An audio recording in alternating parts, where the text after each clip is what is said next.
El día de hoy nos acompaña Aristóteles Núñez.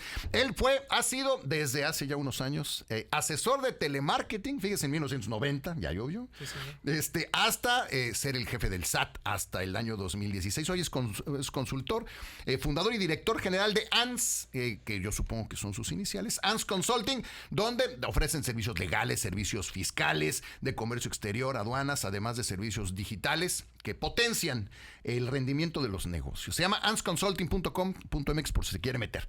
Aristóteles, te damos la bienvenida. Muchísimas gracias por aceptar la invitación. Gracias, Gastón. Buenos días, Viridiana. Un gusto conocerte. Buenos días a tu auditorio. Bienvenido. Gracias. Oye, queríamos conocer tu opinión de esto que está pasando. A mucha gente preocupó el comunicado de Estados Unidos diciendo, oigan, ¿de dónde están sacando tanto acero y aluminio? Por lo menos así es como lo entendimos nosotros. Porque se había celebrado mucho que ya somos los principales socios comerciales de Estados Unidos. Hay algo bien interesante en todo lo que señalaste y yo creo que vale la pena rescatar todo eso, Gastón. Y más interesante lo que acabas de señalar, Viridiana. Sí somos ahora el principal socio comercial de Estados Unidos. Para nosotros siempre Estados Unidos había sido nuestro principal socio. Pero ahora que México se convierta en su principal socio comercial es muy importante. Tiene varios factores que eso suceda. Entre ellos, pues la cercanía geográfica. Digamos que esta moda que está existiendo desde hace ya, digamos que unos 2-3 años, producto de la pandemia, y de algunas otras cosas también que le llaman el nearshoring, esta cercanía o relocalización de muchas compañías o de empresas por la cercanía que tiene México, por la infraestructura portuaria que tiene México, porque está cerca del lado o hasta un lado del mercado de consumo más importante del mundo. Por eso México se ha convertido en ese socio comercial y además tiene un tratado de libre comercio que se renovó hace algunos años con la nueva administración. Eso es muy importante, eso es verdad, pero eso no se debe solo a que haya habido 2 o 3 acciones en el último año, ¿no? Eso es un trabajo que se ha hecho durante muchos años. Eso empezó ya por 1990, todavía no nacían algunos, pero ese trabajo es algo que México ha venido haciendo y que hoy se está capitalizando. Estamos muy cerca de Estados Unidos, tenemos una red muy integrada de industria y de manufactura con Estados Unidos, pero voy a regresar un poco a lo que decía Gastón. Yo creo que en beneficio de aclarar algunas cosas y del conocimiento del teleauditorio que usted los escucha. Mira, yo creo que Estados Unidos produce y es el que más produce. Okay. Eso hay que decirlo. Estados Unidos sí produce y es el que más produce. Si nosotros contamos o damos valor a la producción de Estados Unidos, el valor de la producción de Estados Unidos en el mundo es más o menos el 24%. Es decir, de toda la producción mundial, Estados Unidos produce el 24%, una cuarta parte. Y si nosotros contáramos lo que producen los americanos en otros países, es decir, los capitales americanos, cuando las compañías americanas se instalan en otros países, que puede ser Japón, que puede ser China también, que puede ser México, que puede ser Alemania, que puede ser Europa, Estados Unidos o los americanos o los capitales americanos explican más o menos el 50% de la producción mundial. Estados Unidos es el gran productor. Sí. Contando cuánto produce Estados Unidos o los capitales americanos en el mundo, la mitad de la producción es americana.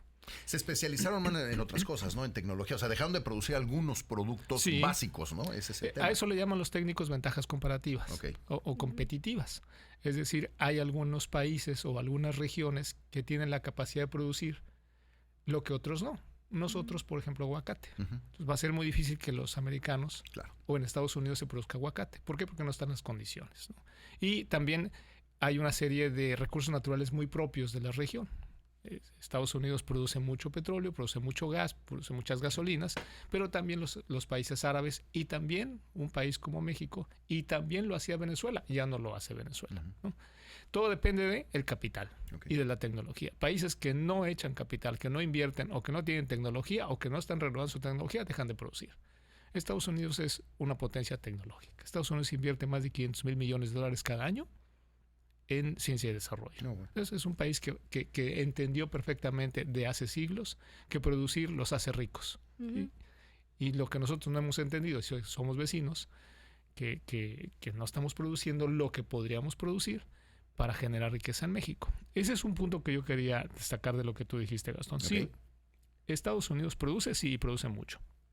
Segundo, ¿Será posible que esta triangulación de productos chinos y que pudieran estar usando a México como trampolín para poder, con la complicidad de algunos mexicanos, por supuesto, para poder hacer llegar productos a Estados Unidos y de alguna manera evitar estas sanciones o estos impuestos que hay y dar certificados de origen de que la producción es mexicana y por tanto es beneficiaria de los tratados de libre comercio que se tienen?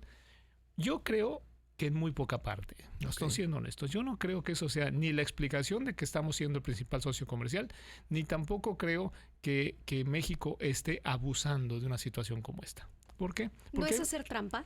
No, sí es hacer trampa. Sí, lo hace, sí. Y no se vale, deberían hacer trampa. Pero yo creo que hay muchos elementos hoy que tanto los americanos, Estados Unidos, como los mexicanos, las autoridades y las instituciones de ambos países tienen para poder detectar una situación como esta. Si se trata de aluminio y si se trata de acero, México tiene mineral para producir acero, pero es muy costoso.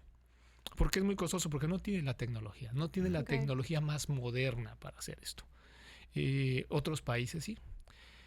Y también México tiene sus reservas limitadas de aluminio. No, México no es el gran productor de aluminio. Entonces tú no puedes producir lo que no tienes. Y las instituciones pueden detectar efectivamente pues cuánto estamos vendiendo de aluminio y cuánto estamos vendiendo de acero. Empezando por cuánto producimos. Exacto. O sea, las autoridades saben cuánto producimos. Cuánto, pues, para saber de dónde lo estás obteniendo, cómo lo estás produciendo, cómo lo estás industrializando, ¿no? Ese es un primer elemento. Las instituciones americanas y las mexicanas, dentro de este marco que se tiene de colaboración en el Tratado de Libre Comercio, se puede conocer realmente dónde está el origen de esa materia prima. Primera. Segunda, todo esto pasa por una aduana.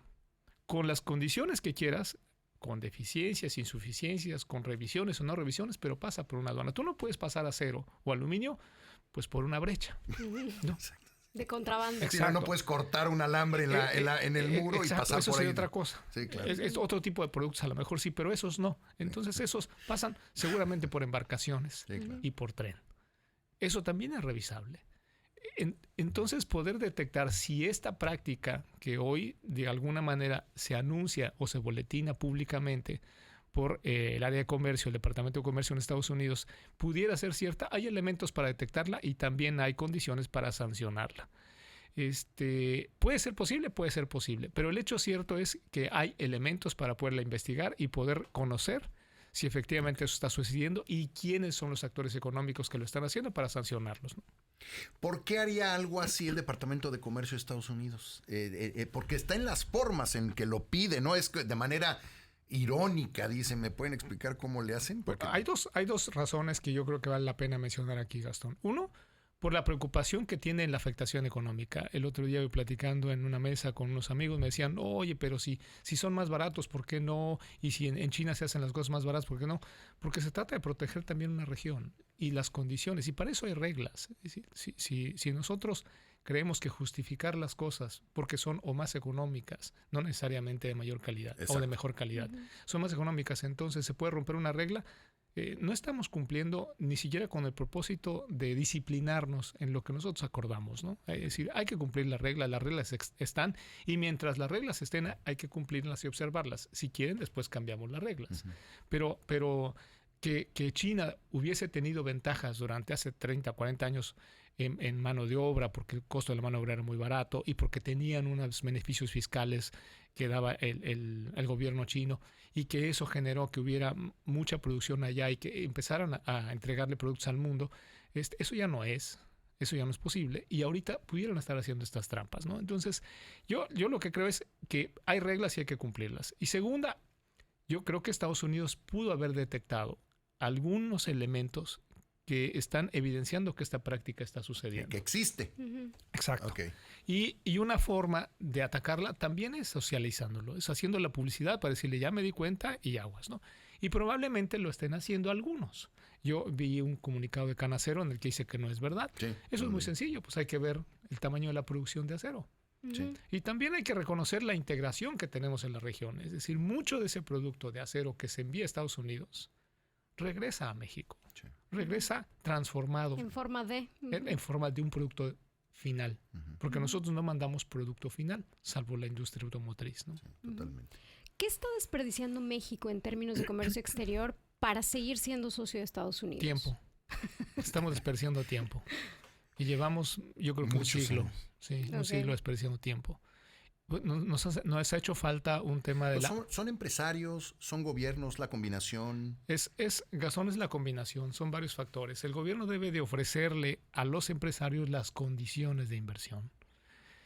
Curiosamente, si vemos la gráfica, cómo ha crecido el comercio de México con Estados Unidos, la gráfica da un salto impresionante cuando se firman estas condiciones de Tratado de Libre Comercio, cuando se da la apertura comercial, cuando los gobiernos, en este caso fue Carlos Salinas de Gortari, abre la economía al mundo, y el primero que le acepta la apertura económica para un comercio libre fue Estados Unidos. Se tocaron las puertas en otros países y los otros países no quisieron abrirle la puerta a México. Estados Unidos se la abrió, y ahí da un salto el crecimiento económico de México. Y también parte de la producción. Pero para eso necesitas estar listo. Y para eso necesitas preparar al país. ¿Qué es lo que nos ha pasado? Bueno, necesitamos, desde hace mucho tiempo debimos haber aprovechado la explotación o extracción de los hidrocarburos en México. Pero con un modelo nacionalista, soberano, pues hicimos que ese petróleo se quedara ahí y que otros países que sí lo tenían lo explotaran y pudieran crecer más rápido que México, se desarrollaran más rápido que México. México no ha hecho posible establecer un modelo académico donde se pueda desarrollar todo este fenómeno, este fenómeno que tenemos demográfico de muchos jóvenes que estén preparados para ir a trabajar al mundo en esta globalización. El modelo académico que tenemos es un modelo que ha dejado mucho que deber. Entonces, también es algo que no se puede corregir de la noche a la mañana, pero ahí está. Y otra razón es la infraestructura. Nos hemos tardado en hacer infraestructura. La infraestructura que sí permite producir y llevar ese producto o esa materia prima o ese insumo a otros países para poder hacer y generar riqueza en México. Estamos platicando con Aristóteles Núñez. Nos quedan un par de minutos, Aristóteles. Una pregunta. ¿Los resultados posibles en Estados Unidos de las elecciones afectan de manera directa a la economía o ponen en riesgo algo? No. Porque luego nos hacen creer, ¿no? Que es que si gana Trump las cosas van a cambiar, si gana Biden, si es que queda Biden, en fin. Dependiendo del efecto que le quieras dar a esa afectación que dices, pues a algunos no les va a gustar lo que voy a decir, pero curiosamente México da este salto, aparte de la pandemia, de convertirse o desplazar a China como principal socio comercial de Estados Unidos, justo por Trump. Sí, exacto. ¿Por qué? Porque de alguna manera también se sanciona a China. ¿Por qué? Porque China tiene unas prácticas que van desde no tener el control de emisiones de contaminantes, tiene una industria muy contaminante, tiene una industria que también tiene una mano de obra que puede estar siendo explotación de seres humanos. Y entonces se vienen muchas empresas a otras partes del mundo, entre ellas México. Y la verdad es que estamos muy cerca de Estados Unidos como para producir y hacer la entrega de los productos muy rápido. ¿Qué es lo que tenemos que aprovechar? Viridiana, que creo que ese era el sentido de tu pregunta, aprovechar esa cercanía, esos factores, ese bono demográfico y también esa buena relación que todavía tenemos con Estados Unidos. En Estados Unidos hay elecciones cada 4 años y nosotros no sufrimos cada 4 años. Nosotros sufrimos cada 6 años. Y no son por las elecciones americanas, son por las propias. Exacto. Y este larguísimo proceso que distrae a todos de lo que verdaderamente debemos estar haciendo, que es concentrarnos en crecer, ¿no? Concentrarnos en crecer. Y mira, yo te diría ahora, como en un hogar, como en un matrimonio, como en un municipio, como en un estado, como en el país, pues no andamos peleando. Sí. Nos andamos peleando. Parece que no tenemos otra cosa que hacer. Nos hemos vuelto expertos en dividir a la sociedad, y yo creo que eso no abona. No tienes un buen ánimo. Es como un clima organizacional en una empresa. Si no hay buen clima organizacional, es muy difícil que la gente entregue lo mejor de sí, y eso le está pasando a México. Estamos distraídos en pleitos casi de calle. Sí. Desafortunadamente. Había un dicho, no me acuerdo de quién, que decía: y mientras vamos corriendo hacia el precipicio, nos entretenemos destruyéndonos entre nosotros sin darnos cuenta de lo que viene adelante, ¿no? Y eso es lo que tenemos que evitar. Entonces, lo que no hemos aprovechado es tiempo. Que sí tenemos y que no va a regresar. Aristóteles, muy agradecidos porque hayas aceptado esta invitación. Ojalá podamos repetirlo. Y pues felicidades. Gracias a ustedes, Gastón. Yo vivo aquí en Mérida desde hace 4 años. Ajá. Muy contento. ¿Estás contento? ¿El calor? También. ¿Sí? Disfrutando estas mañanas frescas. Disfrutando estas mañanas. Resulta ser que ahora veo a algunas personas con chamarra. Sí, es un acontecimiento estas temperaturas. Cosa rara, sí. Pero la verdad es que estoy muy contento y muy agradecido que me hayas invitado a este programa, Viridiana. Gastón, yo encantado de poder aportar algo que permita a todos entender qué está pasando. Exacto. Muchísimas gracias. Gracias a ustedes. Ahí lo tienes, Aristóteles Núñez. Métase, se puede meter a ANS Consulting, que es es por Aristóteles Núñez Sánchez, ansconsulting.com.mx, y así conoce su empresa.